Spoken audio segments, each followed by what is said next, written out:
সাদিকিন।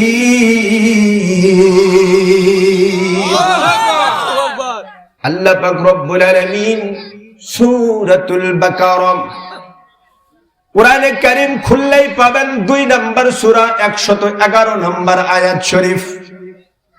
আমার আল্লাহ বলেন, কুল হাতু বুরহানাকুম ইন কুনতুম সাদিকিন।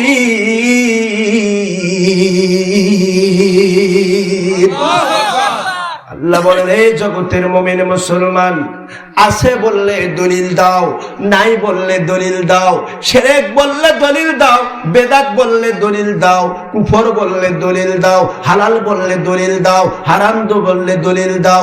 যেই কথাই বলে না কেন ওই কথার পক্ষে, ওই কথার পরিপ্রেক্ষিতে কোরআন, হাদিস, ইজমা, কিয়াস, এই 4টা দলিলের ভিত্তিতে দলিল দিবা, তাহলে তুমি সত্যবাদী। দলিল যদি তুমি না দিতে পারো কোরআনের ভাষায়, তুমি মিথ্যাবাদী। আমার আল্লাহ পাক রব্বুল আলামিন কুরআনে কারীম সূরাতুল বাকারা 154 নম্বর আয়াত শরীফ 2 নম্বর পর আমার আল্লাহ বলেন, ওয়ালা তাকুলু লিমান ইয়াকতালু ফি সাবিলিল্লাহি আমওয়াত, আল্লাহু আকবার, বাল আহইয়াউ ওয়ালাকিন লা তাশউরুন।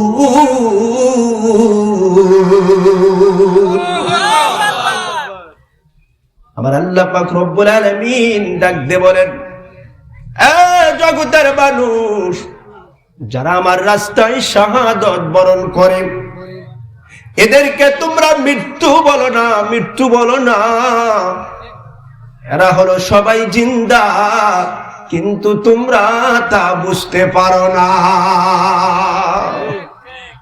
আমার আল্লাহ পাক রব্বুল আলামিন সূরাতুল আলে ইমরান কুরআনে কারীম 3 নম্বর সূরা 169 নম্বর আয়াত শরীফের মধ্যে আমার আল্লাহ বলেন, ওয়ালা তাহসাবান্নাল্লাযীনা কুতিলু ফি সাবিলিল্লাহি আমওয়াত, বাল আহইয়াউন ইনদা রাব্বিহিম ইরযাকুন।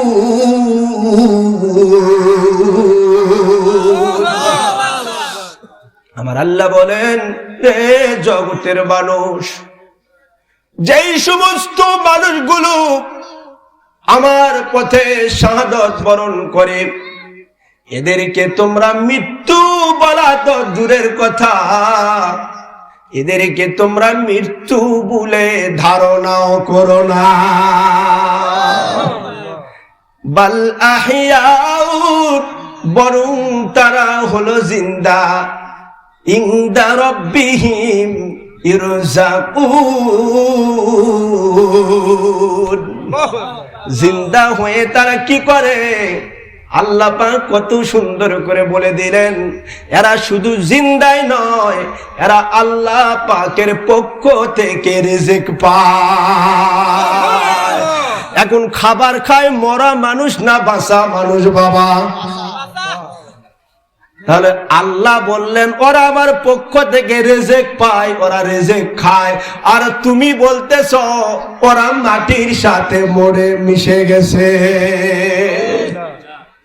এইবার খুলে দেখুন, এ বাংলার মুসলমান, যারা নবীকে মুর্দা নবী বলো, যারা নবীকে মরা নবী বলো, কিতাব খুলে দেখো। হাফিজুল হাদিস ইমাম বাইহাকি রহমাতুল্লাহ আলাইহি হায়াতুল আম্বিয়া কিতাবের 2 নম্বর হাদিস, وعن أنس بن مالك رضي الله تعالى عنه قال قال رسول الله صلى الله عليه وسلم الأنبياء حياء في قبورهم ويصلون আল্লাহু আকবার। আল্লাহর হাবিব বলেন আল আম্বিয়াউ হায়াউন, দুনিয়ায় যত নবী রাসূল আছে সমস্ত নবী রাসূল গুলো হলো জিন্দা। ফি কুবুরিহিম, তাদের কবরের মধ্যে, রওজা শরীফের মধ্যে জিন্দা হয়ে তারা কি করতেছে? আল্লাহর হাবিব বলেন ওয়ায়ুসাল্লুন, তারা নামাজ আদায় করতেছে।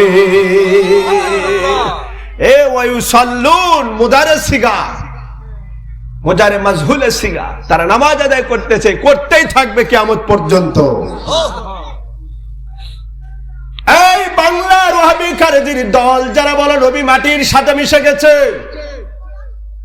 লাইব্রেরিতে যাও, সুনান আবু দাউদ শরীফ খুলে দেখো 1047 নম্বর হাদিস, সুবহানাল্লাহ বলেন। সুনান ইবনে মাজাহ 1085 নম্বর হাদিস খুলে দেখো, আল্লাহর হাবিব বলেন আফদালু আইয়ামিকুম ইয়াউমাল জুমআ খুলিকতা ফীহি আদামা ওয়া কুবিদা ফীহি ওয়া নাফকাতু ফীহি ওয়াসাকাতু ফীহি।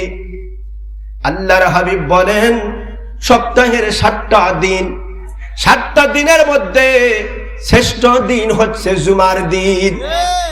এই দিনে আদম আলাইহিস সালামকে সৃষ্টি করা হয়েছে, এই দিনে তার মধ্যে রূহ ফুঁকায় দেওয়া হয়েছে, এই দিনে তার ওয়াফাত হয়েছে, এই দিনে আল্লাহ দুনিয়া সৃষ্টি করেছেন, আবার এই দিনে আল্লাহ পাক দুনিয়া ধ্বংস করবেন। ফাআকসারু আলাইয়া সালাতুনা, সুতরাং এই দিন তোমরা বেশি বেশি করে আমার উপর দরুদ সালাম পাঠ করো। সাহাবীরা জিজ্ঞাসা করলেন ও আল্লাহর বন্ধু, আপনি যখন বেসাল হয়ে চলে যাবেন, ইয়াকুলুনা কাইফা আরামতা ওয়া বালিতা, আপনি যখন বেসাল হয়ে চলে যাবেন, আপনি যখন ওয়াফাত হয়ে মাটির নিচে চলে যাবেন, মাটি যখন আপনার দেহ ভক্ষণ করবে, তখন আমাদের দরুদ সালাম গুলোর অবস্থা কি হবে?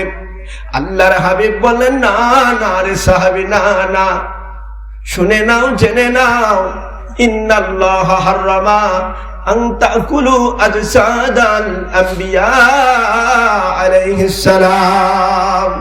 আল্লাহ পাক রব্বুল আলামিন জমিনের জন্য নবীদের দেহ ভক্ষণ করা হারাম করে দিয়েছে। বাবাজিরা আমার, সেই নবীর উম্মত একদিন নবীজির আপন চাচাতো ভাই আব্দুল্লাহ ইবনে আব্বাস রাদিয়াল্লাহু তাআলা আনহু, ইনি একদিন নবীজির সামনে এসে, দুই চাচাতো ভাই, ভাই ভাই চাচাতো ভাই, নবীজি হলেন আব্দুল্লাহর পুত্র, আর